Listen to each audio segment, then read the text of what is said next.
Hey, you know what? I just realized I think I'm wearing that shirt I today was gonna right say the now. I same was like, thing. hey, I was like, we're looking colorful today too, like I we were in still, that intro. I still got it. I still got it. That's right. Uh, That's a good sign, right? When you're able to fit in the same clothes for a couple years.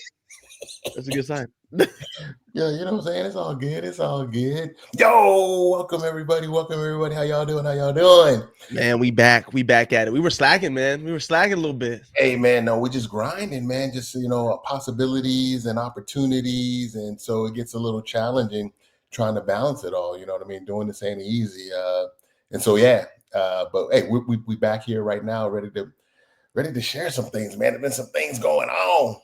Right. Let's talk about it, man. And before we even get into it, man, I really want to just thank everybody that's watching. Like my dad just said, we understand that you're grinding, we're grinding, and the fact that you're taking 30 minutes out your day to actually listen to some of our conversations, we really do appreciate it, and we don't take that lightly. We think that's awesome that you found a place, a community that you can feel like you can thrive in, and that you're up to it. So let's talk about it, man. Let's talk about it a little bit more. We are 1 week out from the election, right? Yes, we And are. I know that we, as a family, have been heavily discussing this election based on our just our worldview right now and our nation's view. And this is a topic that we don't shy away from as a family. No, no, definitely 100%. It's like, yeah. I mean, I think one of the things you said too. I mean, when it comes to the podcast and stuff like that, we don't necessarily want to get really political, but this is something that it has touched our nation, and for us to be tone deaf and act like it's not out there and it's not happening, or that it hasn't. I think that would be remiss of us to not share kind of where we are with it, and share our truth, and what it means, for us, or how it makes us feel, or whatever, because that's about mental health, right? 1,000%, 1,000%. It's all about mental health, and I wanted to just check in with you, and I can probably share my experience too. I mean, I was a little anxious going into this election. I was feeling a lot of hope. There was a lot of hope in me this election, and as I was watching, man, I was like, okay, you know what? This is probably not the best for my mental health to be watching this right now, even though this is an historic event in our nation's history, and we say that for every election, right? Yep. But so I ended up going to sleep before the results were tallied in, and I was hopeful, man. I was really hopeful for a certain outcome.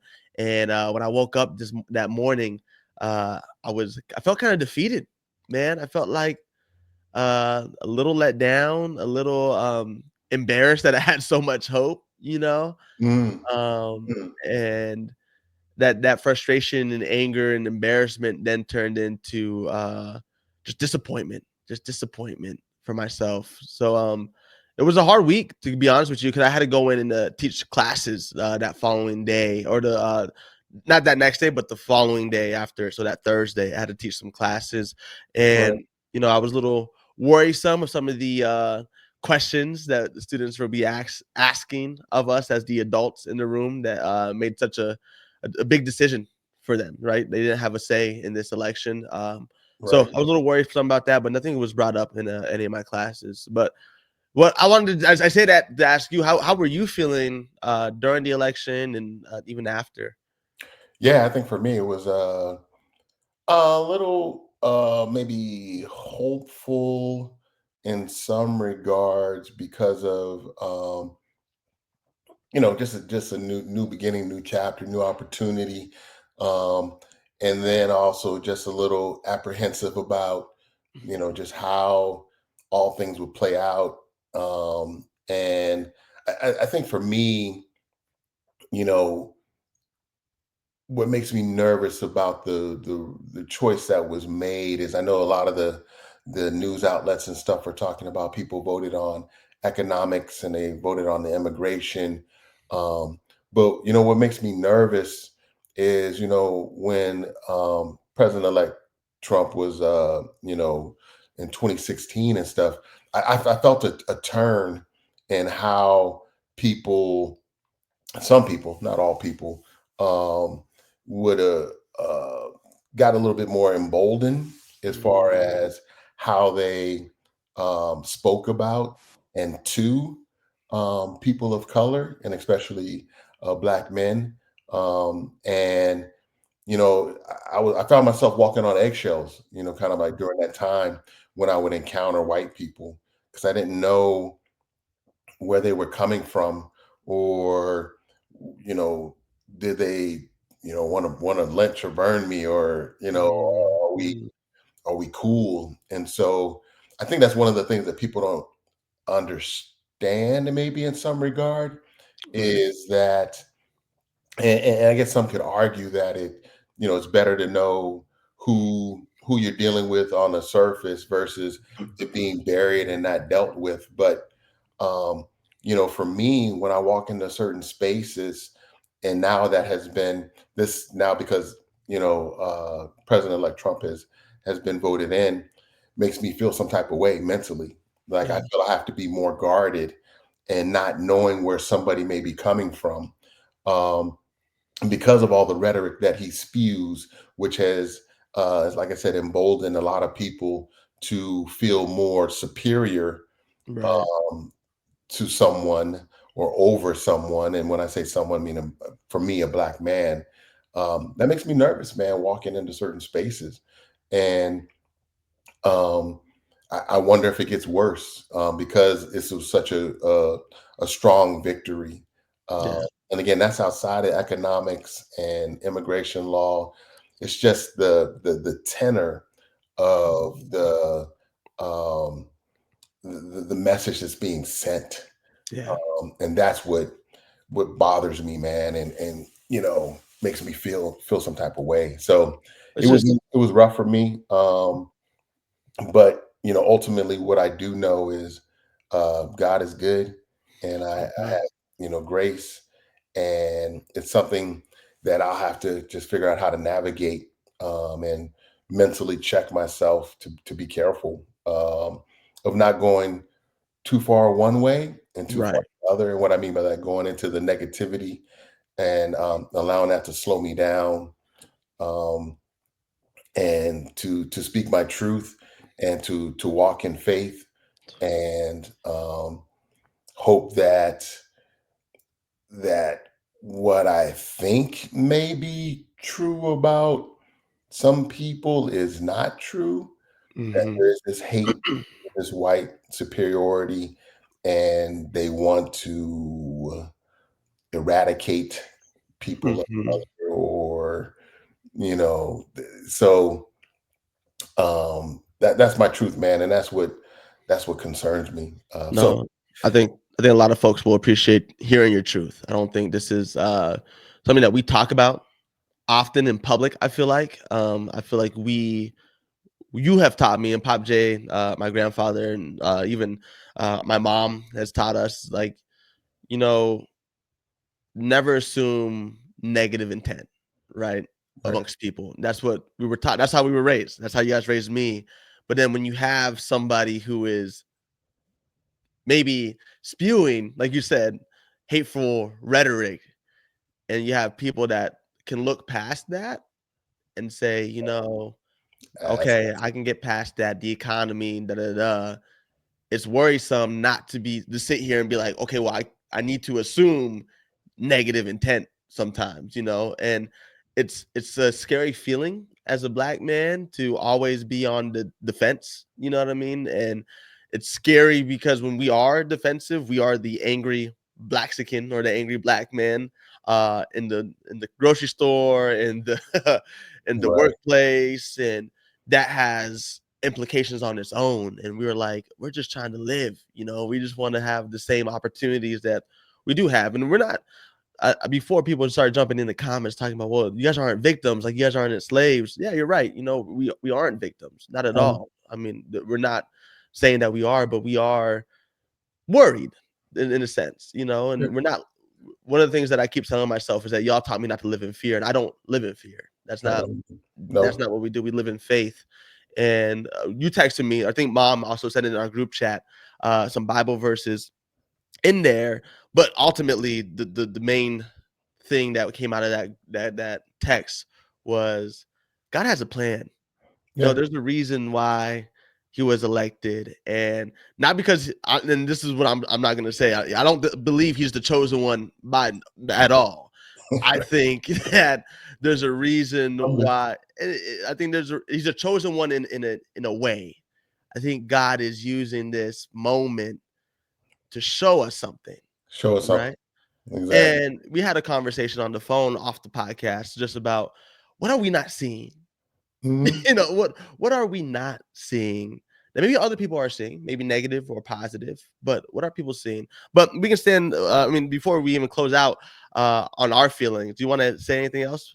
No, I just think that, yeah, man, it definitely got me feeling some type of way, and my mental health has been something that I have to protect, and use some self care strategies more so than I've normally had to, because I didn't realize I was going to feel some type of way, Yeah, and just have found myself um, searching, confused, nervous. So I don't know what it all means. I right. don't know what it all means. I don't know what more is to come. And so, um, I ask God for grace and wisdom and strength to to remain positive and Yeah. to not go down that path of negativity, and just to walk with eyes wide open, Mm-hmm. um, So good. and be willing to receive love, um, and And give strength love, right? from communities, whether black, white, indigenous, whatever, Right. um, and take in what the earth has for us and me. And so, um, when we talk about this, I appreciate, yeah, allowing the opportunity to share, but is, when I think about it, it's also what are the possible implications, of this in our field. Right. Um, and there's some things that, unfortunately, when we talk about mental health, there are, terms that have been weaponized. Mm-hmm. Social emotional learning, right? Big one. Um, it's something that's real.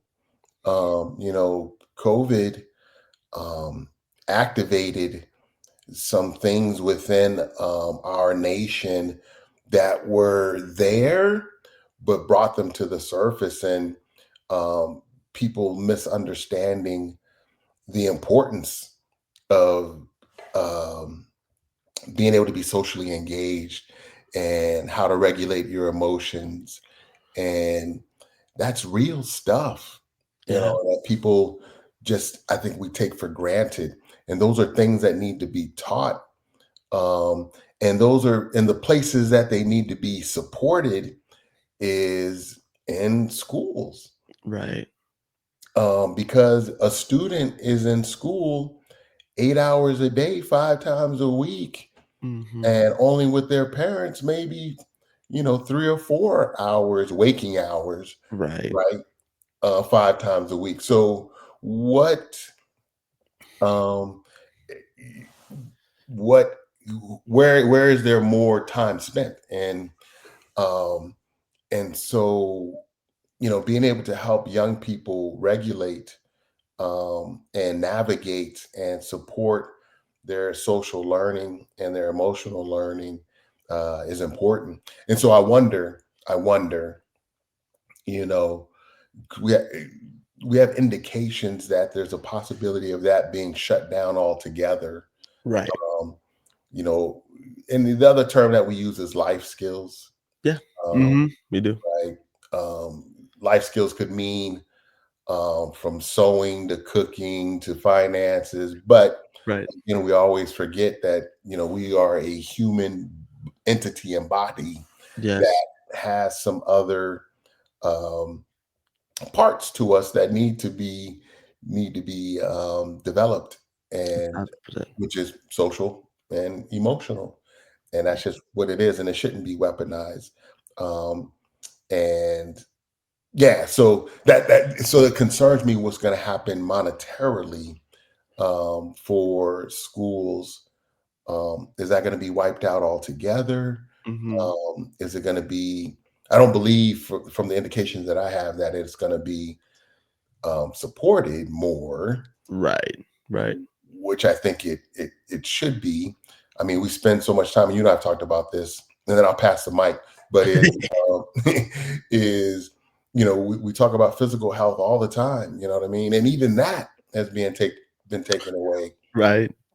right? And so, but our mental health, we've never talked about the importance of.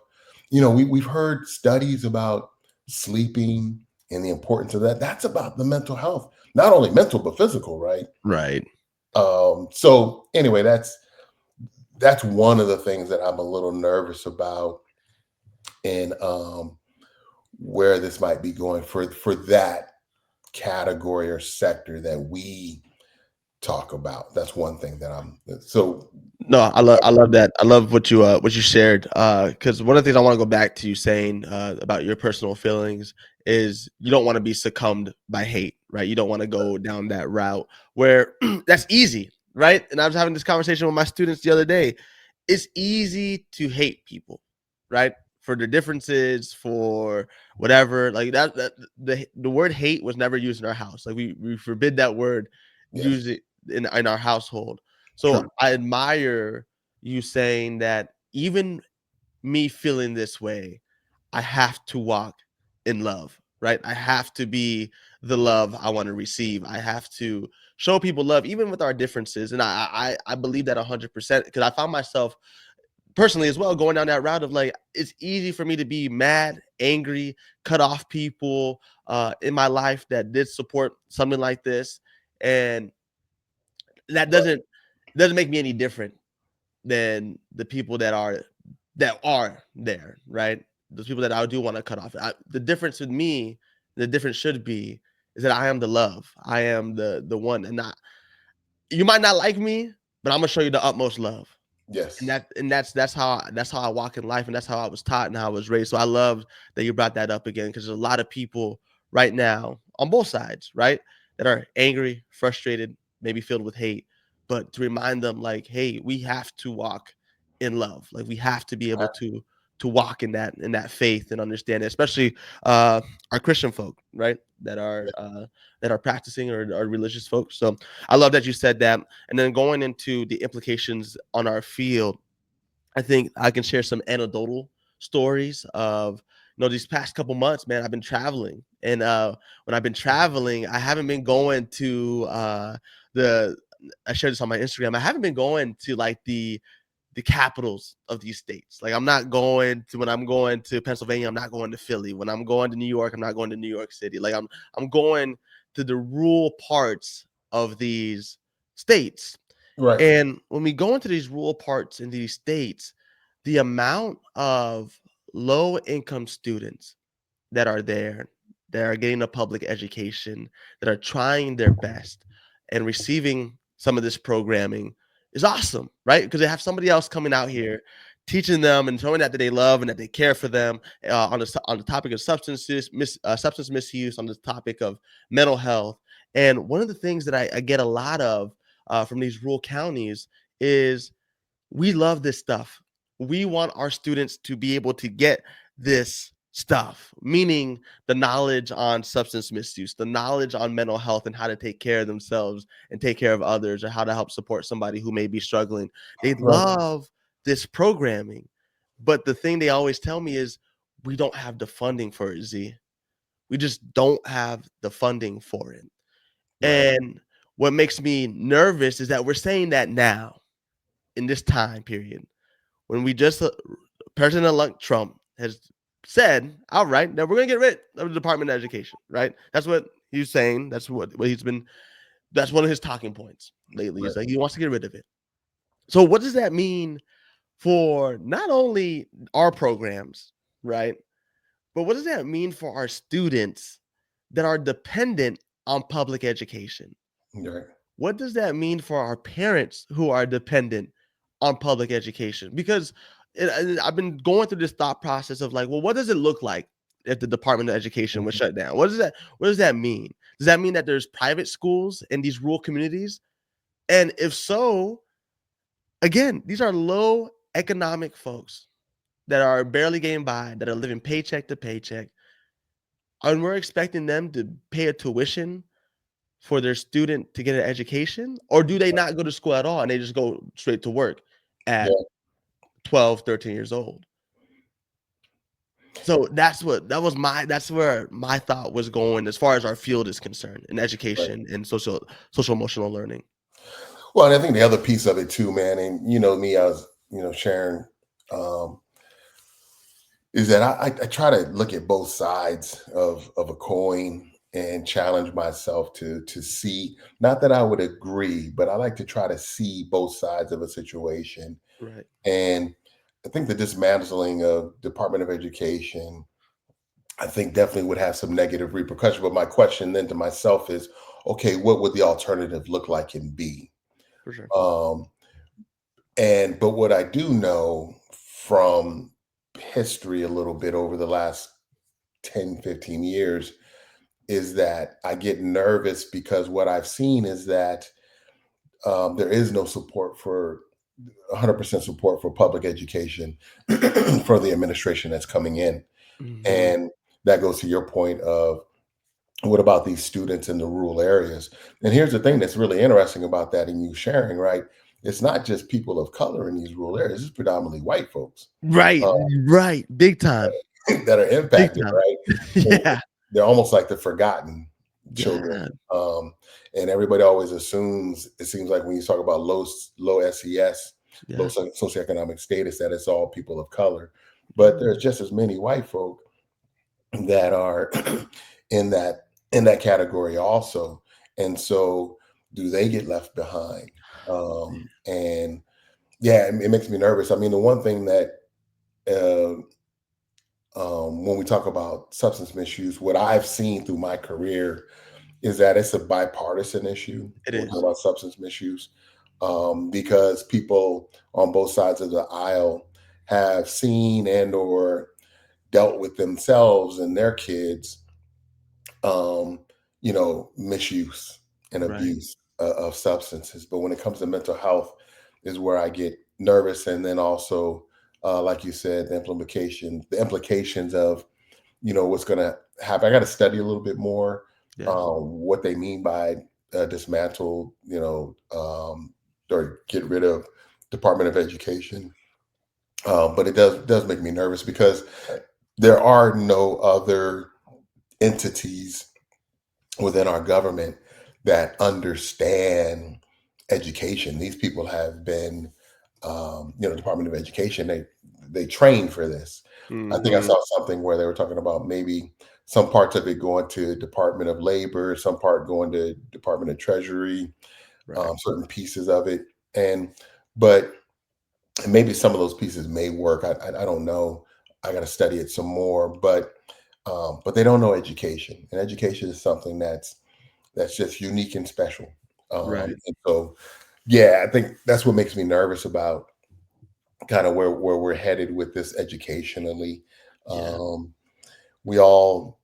we need public education so that we can, again, this is where I think administrations get nervous. Excuse me, not administration, particular political administrations uh, get nervous. Actually, yes, this is true.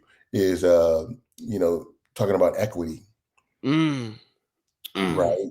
And Yeah. but when we talk about equity, we're talking about even for the rural areas, Yes. and then being able to have equal education where they can have an opportunity to to um, to flourish and Mhm. contribute and have a nice paycheck salary, Right.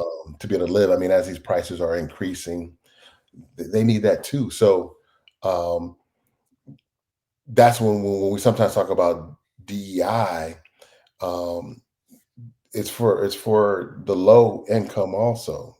I think, yeah, the diversity doesn't mean race, right? It's diversity of everything, right?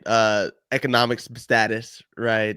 Gender, could be include race, it can include suburban area, right? Like it's so diversity does not just tie into race, it ties into so much more. Ability, right? Even disabilities, right? Thinking about Right. those people, thinking about so you're 100% right. And I love that you brought up this point of that we tend to forget about our rural communities and our rural students.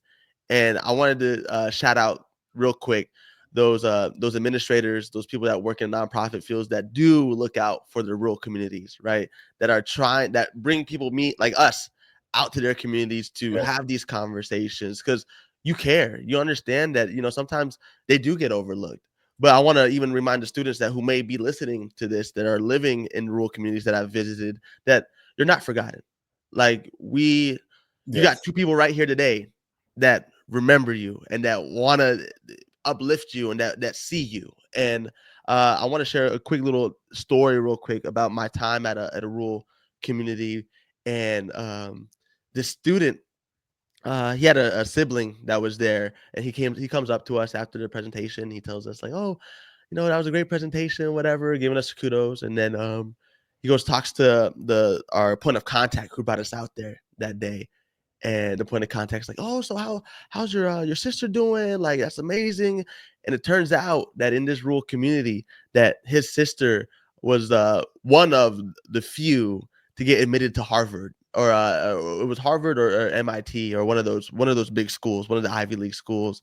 And that was a big deal. Like that was huge for their community. That was somebody that came out of public education in a Mm. rural community and was able to go out of her small town and have a huge opportunity to go to one of these big prestigious schools. That's what. And it's thriving. Like her brother was telling us, like, "Oh my, she's doing great. Like we don't see her that often, but that's okay. Like she's doing her big thing." And she's setting Right. the tone for him as he's coming up, and he was like a ninth grader or a freshman. So for him to see his sister do something out of a small town, to come Mm. out of public education, and there's many, many, many, many, many, many stories like that. Right. People in small towns going to public education and being a product of public education and going to a big name school, I believe. tuition free. Because you got scholarships, and that's just a testament to show you public education works when it's funded, when people care, when people actually show deep interest. But we can't forget about them just True. because of our economic state of the world, and we want to be like, you know what, I want to save $20 on, look at thumbs up, yeah, I'm spitting today, right? But I say that all to say that we're going to continue doing the work that we do. Yep. Add up to it. Nothing changes here. If anything, we just fight harder Yep. for our youth of today, not for our youth of tomorrow, but for our youth of today, Yep. uh, for their mental health, for staying drug free, to have Yes. fun, to get an education, to live a life that they deserve. We're gonna keep doing our work, and Yep. we're gonna keep, we'll fight this battle, no matter what comes down the pipeline. Yeah, I was gonna say that. Yeah, I mean, the interesting thing is, mental health and substance misuse um, is,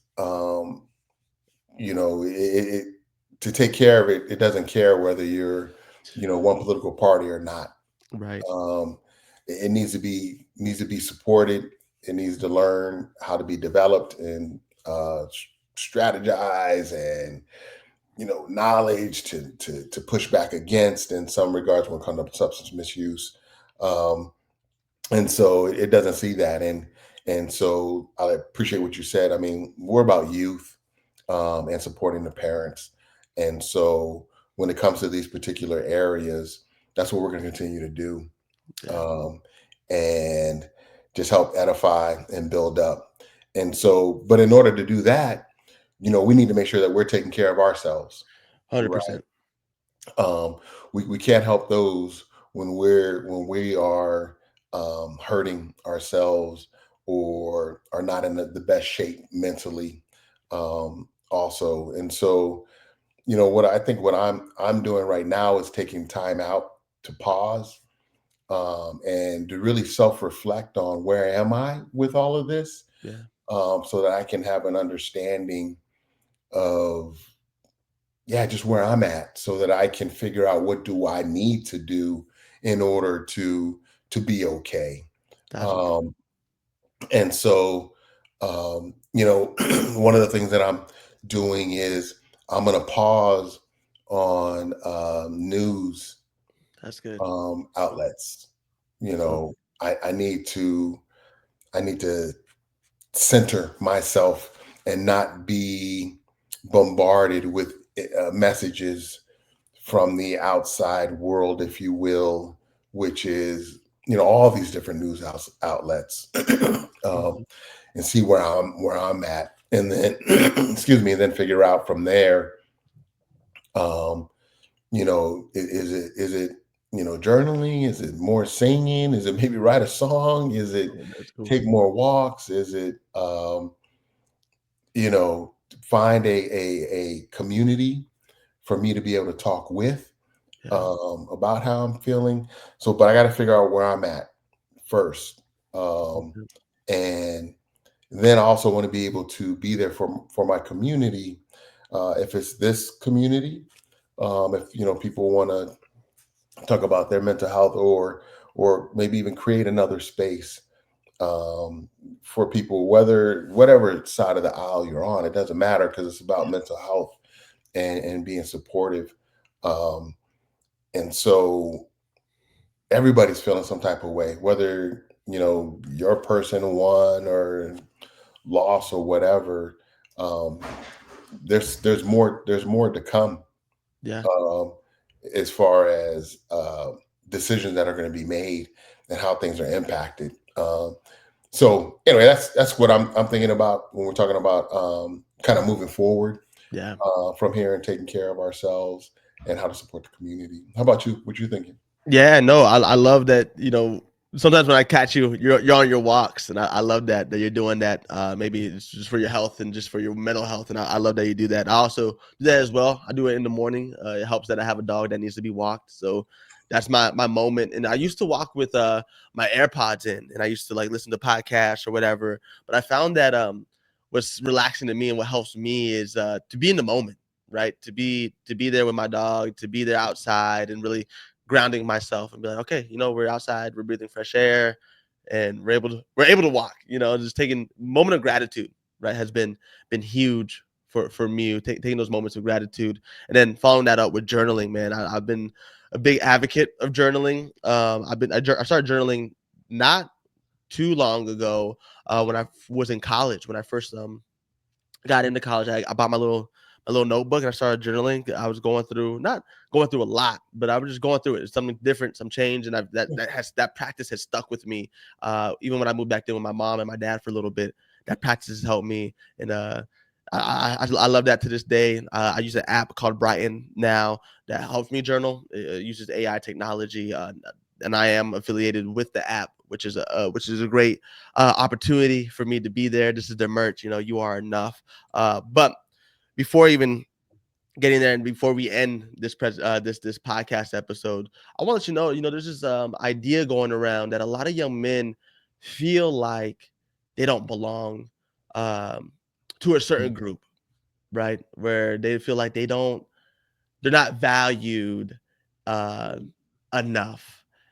And I just want to tell you, man, up to it is a space where, like my dad just said, we don't care what part of the aisle you are on. If you're a Republican, if you're a Democrat, if you're independent, if you're part of the LGBTQ community, if you're part, but one of the things that uh, we do preach here is, again, we're gonna love everybody, Yes, sir. even if we don't agree with your lifestyle. We're still gonna love you, and that's what this community is about. And if you feel like you don't belong, man, you belong here.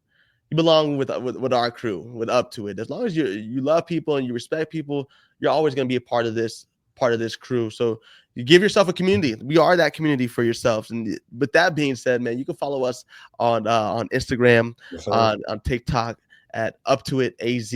And the AZ is just there to show y'all people that we are from Arizona, but we are nationwide. We travel frequently. The AZ is Yeah. just to pay homage to our hometown, our home state.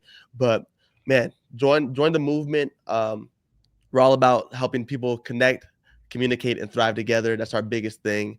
Go ahead and add to that, Pop. What else? I was gonna say real quick, just one thing could be maybe taken out of context when you just said that we may not agree with your lifestyle. It's not necessarily about the LGBTQI community. It's about Right. maybe substance misuse. If Right. you're in that lifestyle or it's a lifestyle of negativity, or but hey, we want to come have you be with us, Yeah. and maybe some of those choices that you're making now and the way that you're thinking will change, so that you live um, a healthy life, Yeah. free of substance and free of negativity. So just wanted to make sure. Yeah, when you said No, it, you thanks said for it. clarifying. Thanks for clarifying. Yeah, Yeah, don't take that out of context. We love everybody, man. We love yeah, everybody. Don't matter. It do not matter. So yeah, follow us on Instagram at Up to It AZ. For the parents that are listening, we have a Facebook group called Up to It Parents. There's a couple people in there. Go ahead and join that community. Be a part of that trying community. to Be grow an it. Up to It adult. What happened? So we're trying to grow it. Trying to Oh yeah, grow it. we're trying to grow it. So be a part of that. Be part of that new wave of parents being up to it. And with that being said, man, we are super excited to get back to podcasting and having these tough conversations Yes. and y'all being able to listen. So with that being said, man, you got anything else to share with them? Hey man, let's get up out of here. We'll see you on the next one. Let's do it. Peace. Later.